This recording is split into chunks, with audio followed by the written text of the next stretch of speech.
I will call a non-meeting meeting to order. And then that fact, what we'll do is we'll save the voting of the minutes and approval for the November meeting. We'll also do election of officers, I guess, in November as well. While we have everybody on here, I will continue to serve as chairman if you will have me in November. Happy to do that. I find it rewarding. I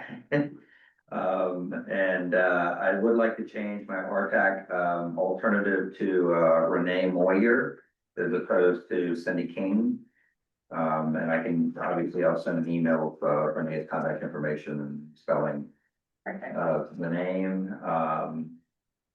And could you spell her name for me? yes, RENEEMAW, sorry, MAYWER. Thank you.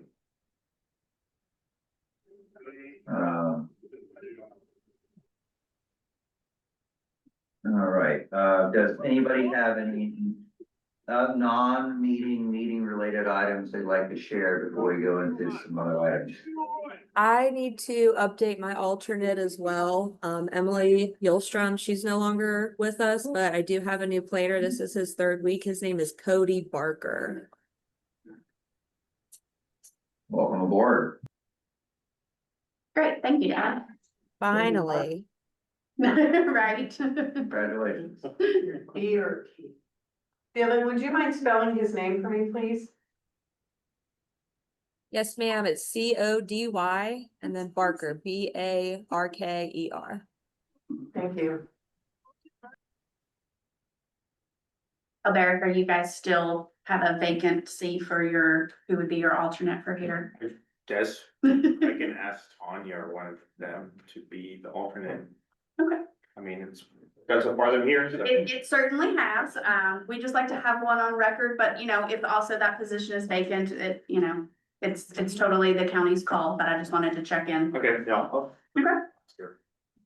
Random question, have we used all of our online capabilities for the year 2025, or can we make this an online meeting?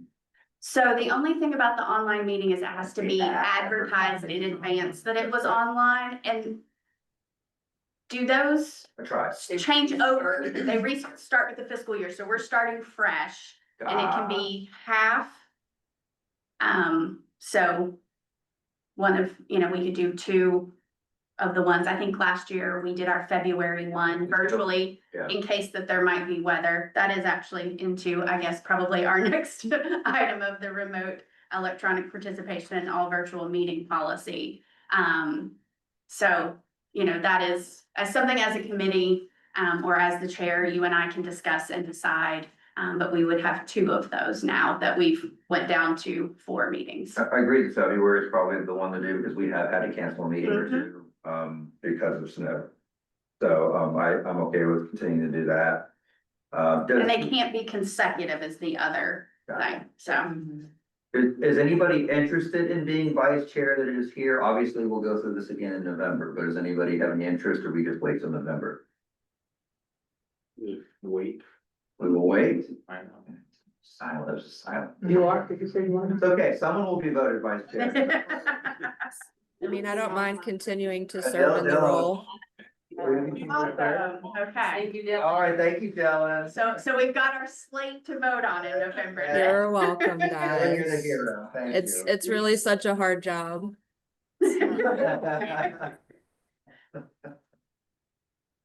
All right, well, what would we like to talk about in our non-meeting meeting? Since we've got pretty much everyone at least online, we certainly can go into our informational items. Okay.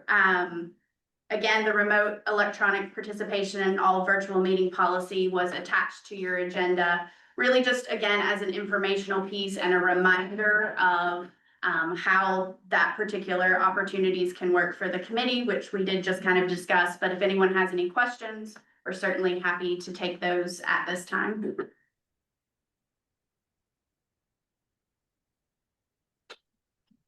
All right, and if not, then I guess we can move into the next item, and I'll pull up Chuck's presentation for it.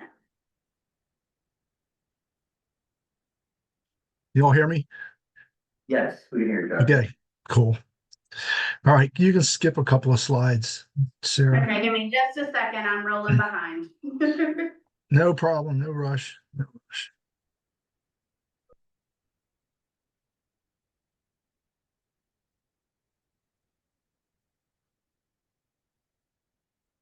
All right, All right, go ahead.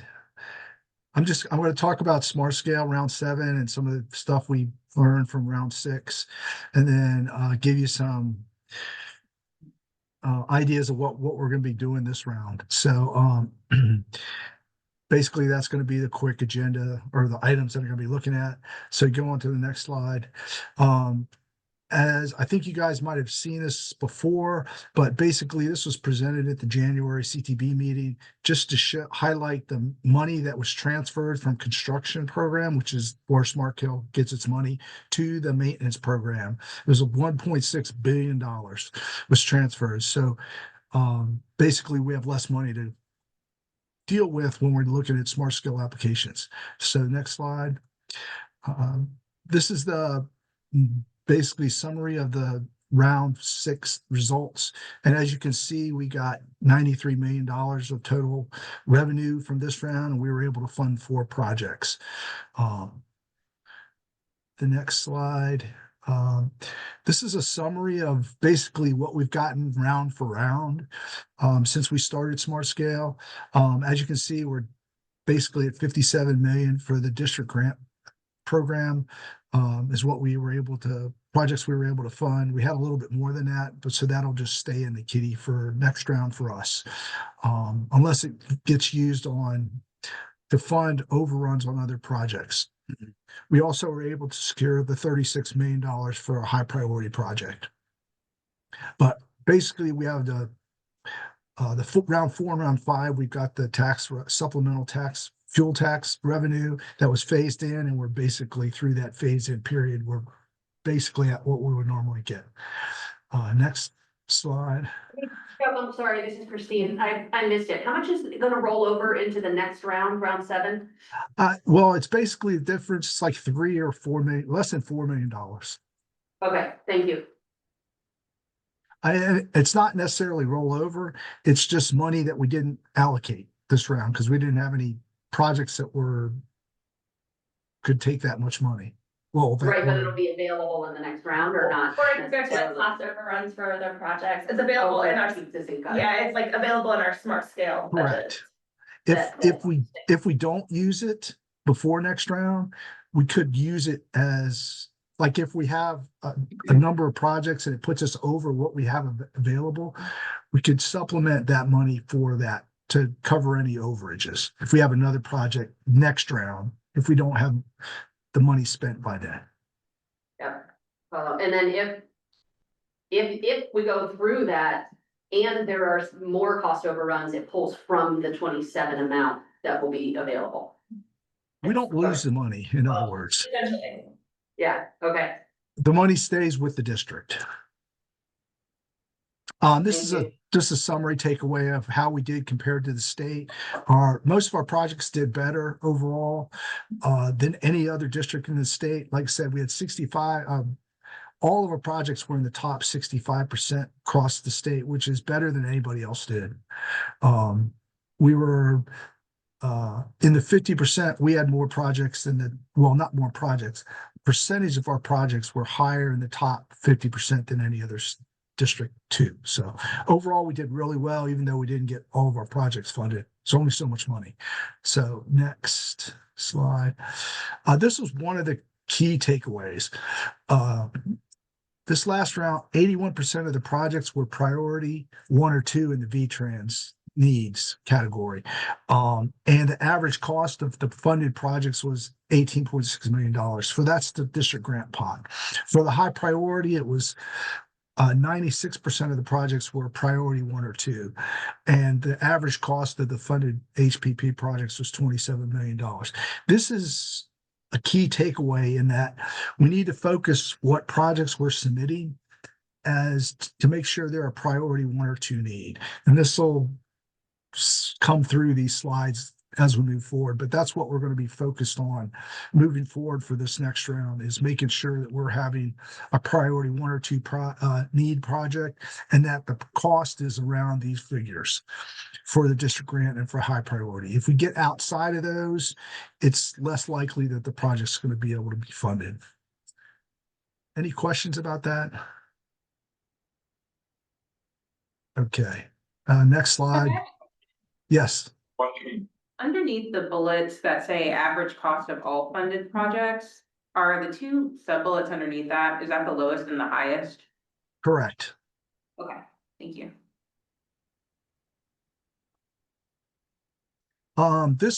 The NPO is going to talk about this later, but we're working with the TJPDC. We're working with the TJPDC to change the category from C to D. You guys have seen a lot of presentations on this recently. This is just reinstating that fact. I think it'll give us better scores overall in the rural areas, because we'll be in a area types that focus mostly on safety versus a mix of safety and congestion. So, any questions about this? I'll move on. Hopefully we'll get this adopted next month. Like I said earlier, VTrans needs, the CTB adopted the current priorities in April of this year, and that's what we're using for our evaluation of potential projects for this round. Like I said, we're focusing on the priority 1 or 2 needs, and those needs maps are available at the VTrans website, which is listed here. We're also going to look at the PSI data. Currently it's 19 to 23 PSI data, and that's updated every year, but it's November before the 24 data will come out. But when we actually evaluate a project, we're looking at the most current crash data, last 5 years. So we don't necessarily refer to the PSI data at that point. Next slide. This is something that Sandy's been working on.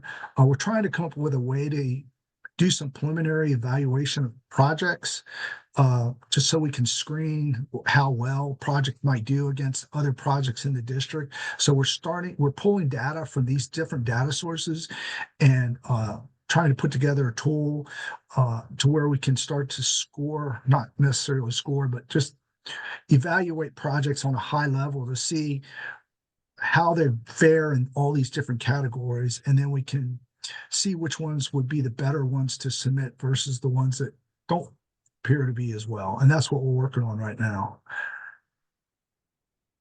Any questions about that? And these are the scoring categories some of the scoring categories that SmartScale uses, but we're using the same data sets.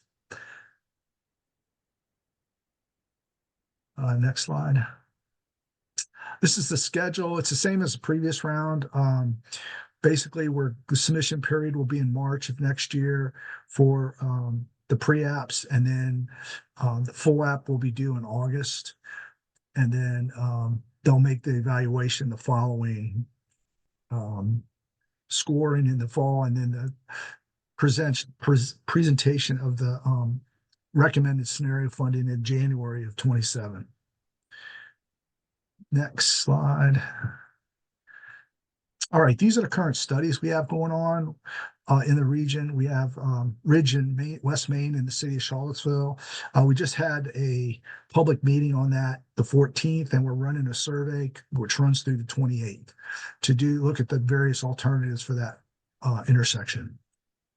The other 2 projects in the STAR studies are on the 29 corridor.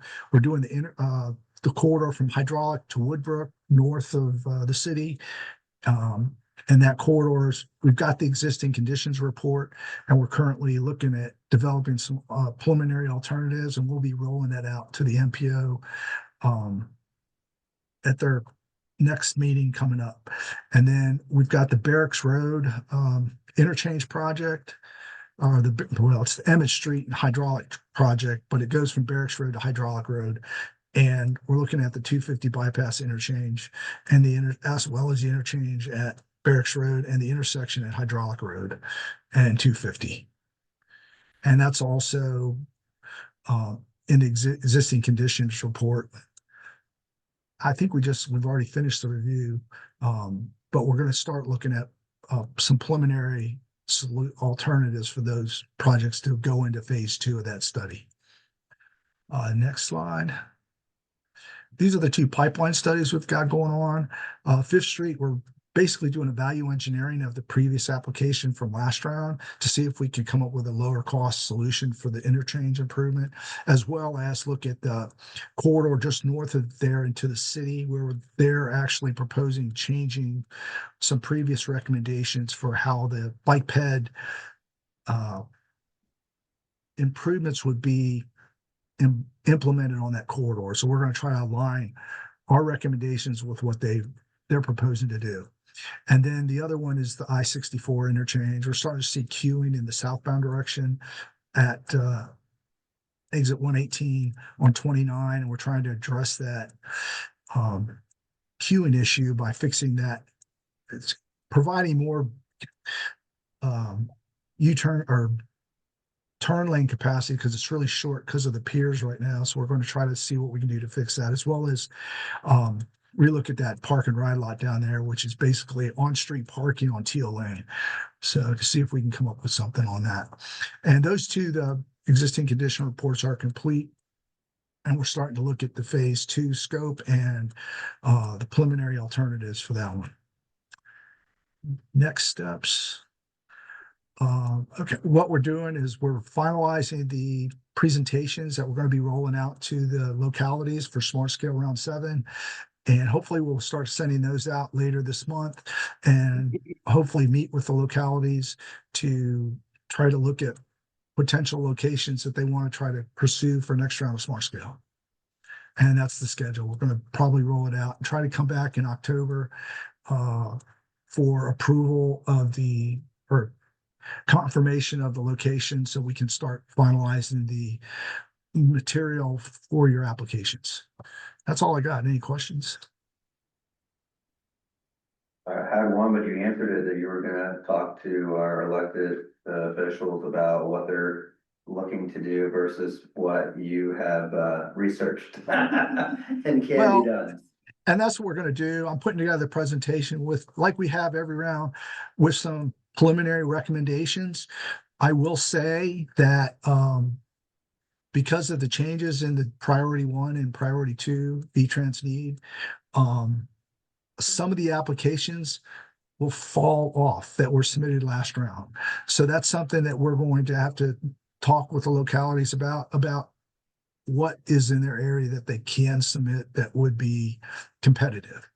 The other thing we're going to probably talk about is, and it's not something that most localities will be able to do, is there any possibility of leveraging funding?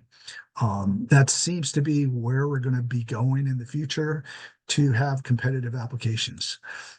So those are a couple of things that we'll probably be talking about as we move forward over the next couple of months. Thank you. Anybody got any questions? Tom, I do think there is someone from Jay Brown from the Lynchburg district, in case he would like to Sure. add any updates.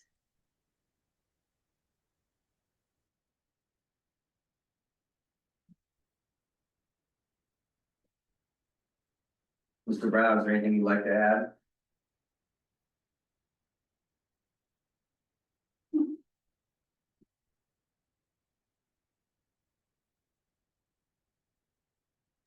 Besides Rick's abandoning you.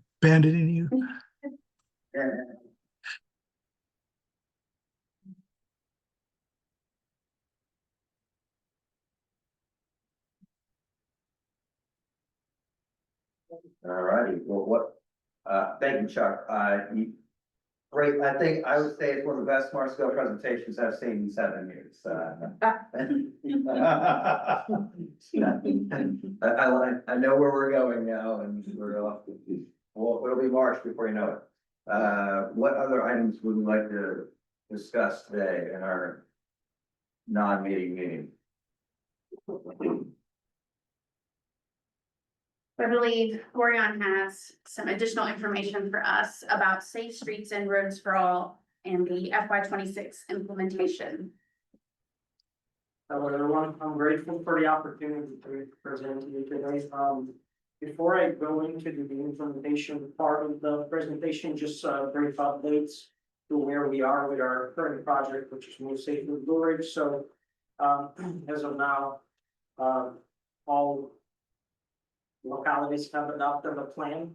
The plan was submitted to the VDOT for review. We did get a positive response for them, but it has not officially been approved yet.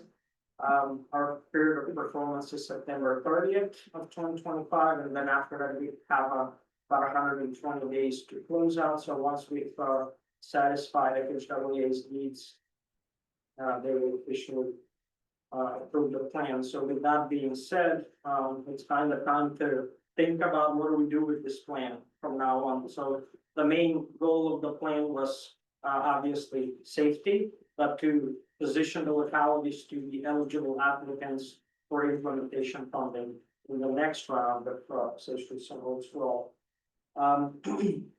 Just want to remind everybody about the commitment that all the counties committed to having the total number of fatalities and serious injuries by 50% by 2045. And then the implementation projects in this plan are going to be the key to achieving that goal.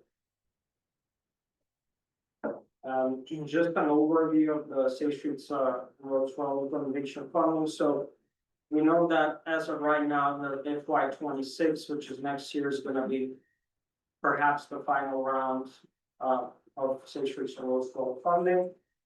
There's going to be approximately $1 billion for that round. So as of our current information, we think that perhaps 70% of that is going to be allocated for implementation funding and about 30% for planning and demonstration grants. As you all know, all projects that are going to be applied for have a 20% non-federal match requirement. So we know that number one, counties are going to be eligible applicants, but with the smart scale applications being kind of at the same time, we know that's going to be a busy time for the locality as well. So another important thing is that PDCs and NPOs are also eligible applicants. So TJPDC could apply for implementation funding based on your needs for the projects identified in the plan. A little bit about case studies that we did, and this is also still developing, so we have not fully researched these case studies, but the first one is the regional collaboration case study from the George Washington Regional Commission, where they applied for various systemic improvements across multiple jurisdictions. They focused on pedestrian controlled phases, crosswalks, sidewalks, and all other things. So the main applicant for this implementation funding was the Fredericksburg MPO. The other one is the regional collaboration case study with the Denver Regional Council of Government, Denver, Colorado. They partner with 8 localities and they focused on pretty much the same things: hybrid beacon signal upgrades, mass storm upgrades, pedestrian crossings, and so forth. In the same application, they also included a supplemental planning project for a citywide speed limit study. But all of their projects were identified in the comprehensive safety action plan that they developed beforehand. The systemic improvements that are captured in the Move Safely Blue Ridge are very similar to the ones that I mentioned in the case study. So we're looking at edgeline improvement, centerline rumble strips, advanced warning signs, yellow flashing arrows, pedestrian scrambles, and so on. One thing I want to mention is that all candidate locations are identified in the comprehensive safety action plan. So the examples that we're looking to do, and perhaps this is something that you could look at in the future, but we are hoping to partner with each one of you as one-on-one meetings to kind of go into the details of the implementation projects that are identified in the plan to kind of see which projects would you like to consider applying for. But we have rural enhancements on any rural roads in multiple jurisdictions. We could do edge line improvements. We have corridor-wide safety strategies where we can optimize signal timing, implement high friction surface treatment to reduce and eliminate roadway departure incidents. We have some measures obviously for the urban areas, because also the city of Charlottesville, but also the urban areas of Albemarle County are captured in the plan as well. And then the major corridor safety treatments that include curb delineation, rumble strips, high friction surface treatment along corridors and crossings between two counties to reduce runoff roads drivers. When I think about the major corridors, that mainly is US 250 and US 29. A little bit about the spot specific improvements. So in the plan, there's a total number of 43 spot specific improvements. These could be also potentially applied for in the next funding of Safe Streets for All. The cost is, I'll talk about a little bit about the cost. I think there's only a couple of projects that are estimated to be about $5 million. I believe one is a roundabout in Fluvanna County and the other one is a roundabout at Albemarle County. But most of these projects are gonna be low cost, high impact solutions to improve roadway safety within the region. So the timeline for the application development, we're looking to start as early as January 2026. We will need project scopes, cost estimates, resolution of supports, the VDOT support, and MOUs with VDOT, because this is gonna be a construction project. Based on the information that we have from last year, we're thinking that the FY 26 NOFO is gonna be released around March 2026. And then the application deadline will be in June, late June. One thing I wanna mention is that last year, the funding ceiling for a complete application was about $25 million. That is only on the federal side. So I am not exactly sure what are we gonna see next year, but something for us to keep in mind as we look at the projects. Before I go into the question section, I just wanna give an opportunity to my team or maybe VDOT to provide any information that I might not have. Thanks, Gorion. This was great. Just to give a little bit more context, we really wanted today to be sort of a kickstart to some conversations and discussions with you all. If anyone had any interest, and now that we have this finalized and adopted safety action plan, looking to the next step of implementation and thinking through, do we want to pursue any of the opportunities that are in that plan? I think this is a really unique opportunity that we have, and there's a lot of money that's going to be on the table next round. And some of the case studies that you saw in Gorion's presentation today were specific scenarios where the regional body was actually the applicant, and they worked with their local jurisdictions to come up with a bundled implementation project to submit for. And we wanted to put that in front of you all as well, in case that's something that you would be interested in. And once again, as of right now, we know that next year is gonna be the final round.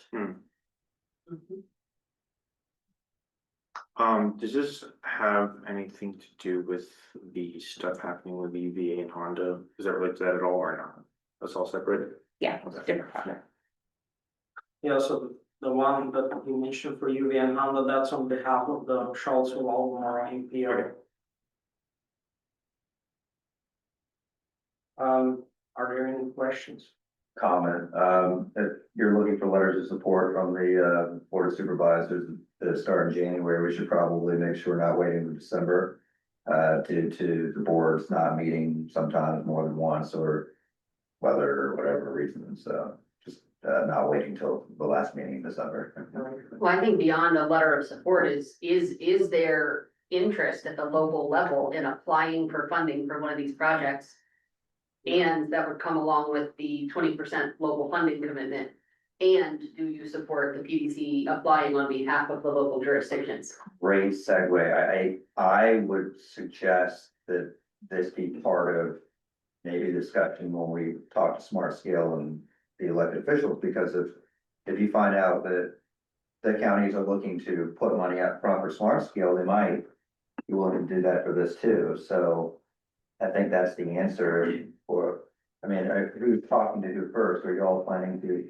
I don't know when VDOT's meetings, but. Yeah, so maybe to add a little, maybe like a overview of how this could work potentially as we're thinking about it, is that we're gonna be pretty limited in Smart Scale as to what is going to be like feasible and what's gonna be competitive. So this could be another option to move forward on a high priority project.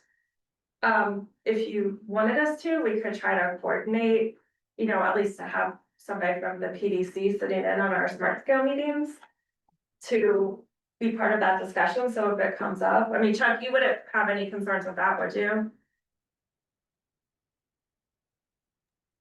No, I mean, we can coordinate it, try to do it at the same time. Like I said, once I have the data layers together and have the locations, the numbers have gone up, so there's not. The rankings basically are gonna be from last round of Smart Scale weren't that well for most of the projects in the rural area. So there's not very many locations that we may recommend for resubmission going So forward. maybe, Chuck, maybe that's the answer right there, is if you're going to every locality and saying, look, we've been submitting the same thing for the last 5 rounds. It doesn't make sense to do that anymore. There really is, of the 5, maybe 1 project we're submitting. By the way, we have this safety action plan, and maybe that's the segue right there. We can get either the PDC can be part of the meeting, or we can get you in touch with the PDC so you can figure out if there's something else we can do. Maybe that's the answer. That's my suggestion. I mean, we could try to coordinate that, especially for you guys in Fluvanna. I mean, Lynchburg will have to help Nelson County, but for Greene, Fluvanna and Louisa, we can coordinate with the PDC and make sure that we have that as some of our presentation. If it's on that action plan. Because I'm gonna have the locations that are the highest priority for the district. But then hopefully that's gonna be correlated with what's in the safety action plan. So the project that's gonna be applied for has to be in the action plan. For example, if there's a Smart Scale project that's not in the safety action plan, then it won't be eligible for. Right. They probably all are, because we're looking at the safety data to coming up with these locations. So they're the high priority safety locations in each locality, because I primarily don't look at anything else. So they're probably in the plan. I just haven't cross-referenced them. I don't know that like the roundabouts, for example, are there necessarily, because if I recall, there wasn't like a roundabout that was proposed in the plan for like Louisa County Yeah, that went into the Move Safely Blue Ridge. So you're right, they might be slightly different projects. Because we have 3 roundabouts going to just about every round, so, yeah, I mean, I think it'd be really interesting to see what comes out of the Smart Scale meetings and whether this is another way for us to help counties that, we've gone from 4 submissions every round to really have 1 now. That's what it sounds like it's gonna happen, so. LS to locality puts up money.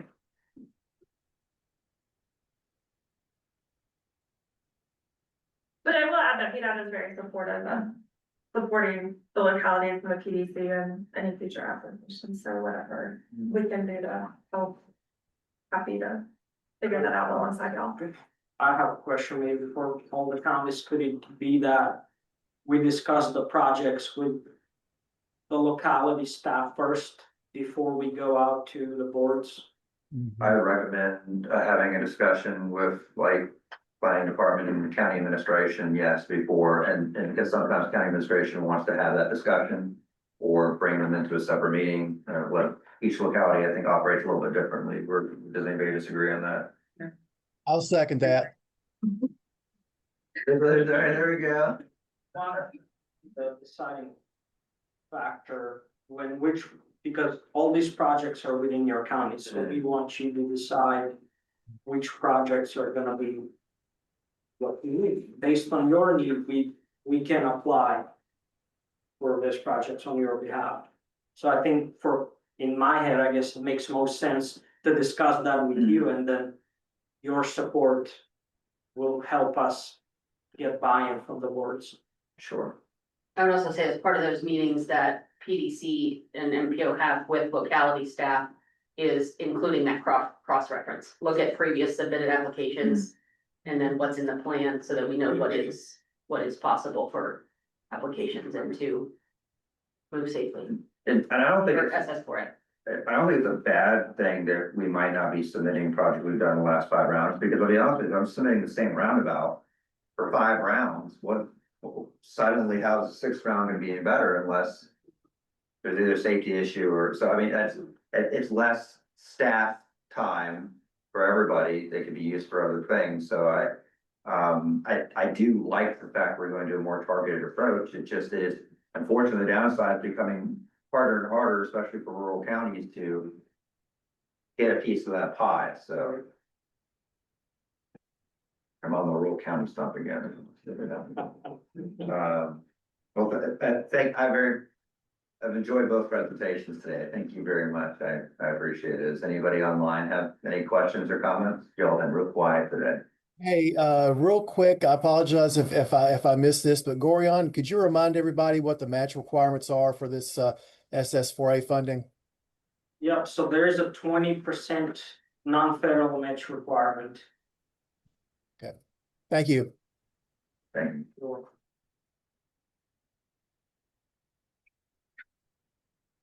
All right, well, thank you for educating us.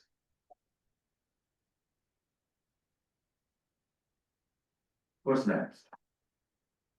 Just a couple quick updates from the PDC here.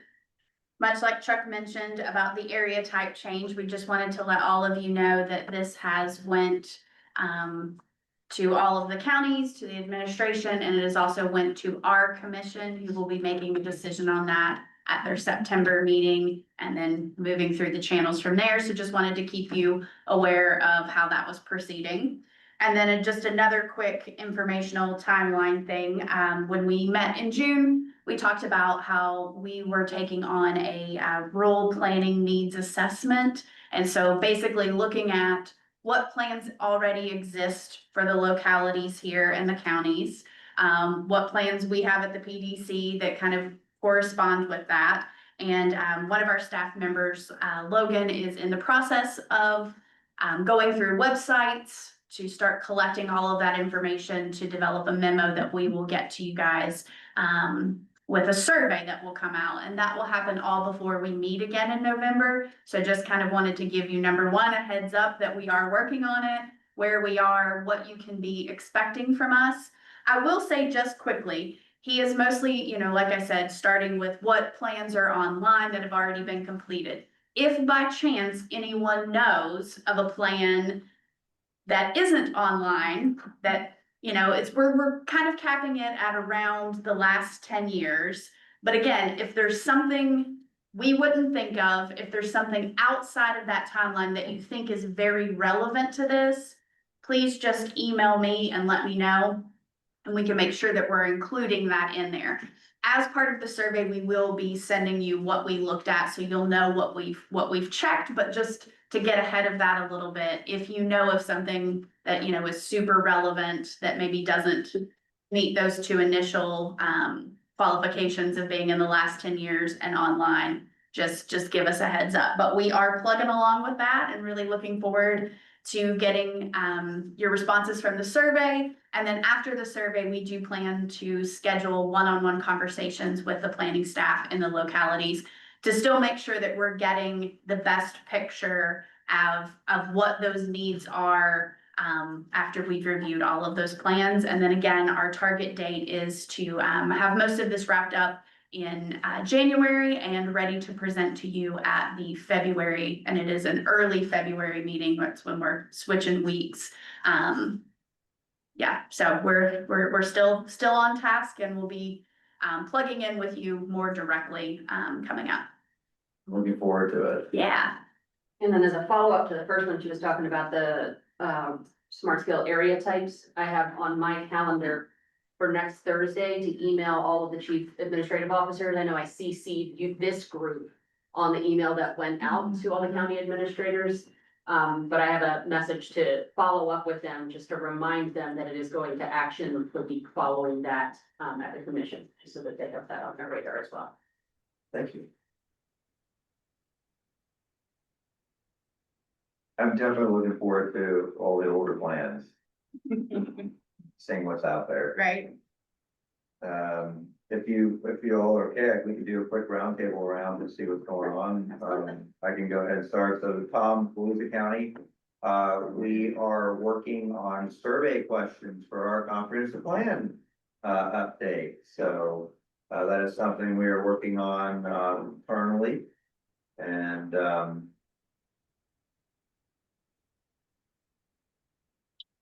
that's all I got. Really. Hopefully someone has something more exciting to share. You know, our comp plan, the draft's online for you to read if you are interested. We're having an open house for it as well this week, so that'll be exciting, and that's also our big update for Albemarle. And online, I guess, or you. You're also working on data center code, are you not? I'm not personally, but yes, that is something that I think went to board session last week. We got a lot of emails about it, I saw in my inbox. But I'm not the person asked about that, unfortunately. That's Bill Fritz. He's there, good news expert. Yes, thank you.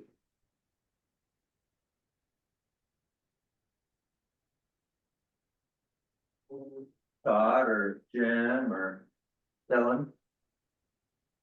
Hey guys, it's Stephanie Golem with Greene County. We're extremely busy. We're working with Kimley Horn to do our locally administered project for Smart Scale.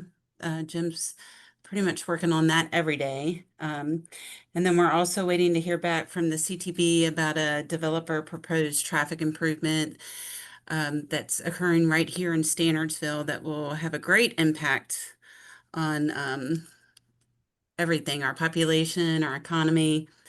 We also are starting to talk about budgeting for updating our comp plan, which we just recently adopted probably 2 years ago, but we're going to hire a consultant this round and do a major overhaul. It's been about 15 years since we've done that.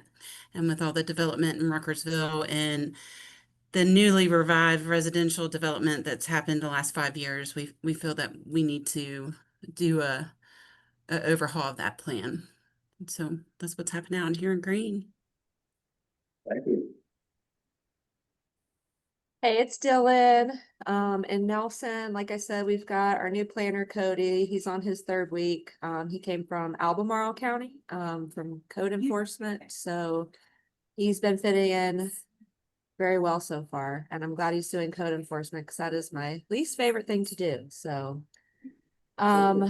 we've got, so our zoning ordinance regulates temporary event permits. I'm sure you're all familiar with the lock-in property and the festival. I haven't done in a few years, but we've got an application in for an event that's sold out already. It's called Valley of the Seven Stars, about 23,000 people. So we're working through approvals with that, with everybody. We got Rockfish River Rodeo and the Overland Expo all happening, so. Our ordinance update continues. That will be going well into next spring, but it's going well. We're doing overlay districts on Route 29 and Route 151. So going through all of our proposed uses and which corridors they should go on and shouldn't go on, and working out details of that, things like access management, bike and ped, all of that. We amended the county code. So basically, before, if you wanted to get a business license, you could just go to the commissioner's office and get it. And over the years, I've tried several times to tell the board, well, they really should be getting zoning approval first. And they weren't really interested in that. But when the legislation hit that prohibits commissioners of revenue from sharing information about short-term rentals with other government agencies, which is how we were tracking them, we decided that we would codify requiring the zoning first so that we can still be able to track short-term rentals in the county and our registry. We've got the Central Virginia Electric Co-op. They've got 2 projects that are small scale battery energy storage that are behind the meter. So although we don't have a battery energy storage ordinance at this time, the site plans are proceeding as accessory uses to a public utility. So like I said, those are very small scale, small footprints within the existing compound. FEMA put out new flood maps that were effective August 5th, 2025. So that was a pretty decent sized mail out. 3,000 residents in the county got a letter. We've got that mapped on our GIS. So that's been good. And our new Department of Social Services building, they just submitted their site plan. So, in conjunction with some of the Safe Streets for All recommendations, the corner there where the building is, they're going to be removing the existing curbing and guardrails and going to be putting sidewalks in so that the housing development across Route 29 will be able to access the main town of Livingston. So a lot going on, but we're fully staffed now, so we should just keep rolling. But yeah, things are good. Buildings sound busy. Thank you for the update. Absolutely. So I guess it's my turn now. So a couple things going on here. On the personnel side, we have hired an admin program specialist, which will help take some of the load off. She's a local girl. She unfortunately won't start till September 8th. So we have a few more weeks to go, but looking forward to getting her on board. As far as our comprehensive plan, we are starting to see some signs of progress with our advisory groups. I'm still hoping to have a rough draft of our plan update ready after the first of the year for Planning Commission and Board to start looking at.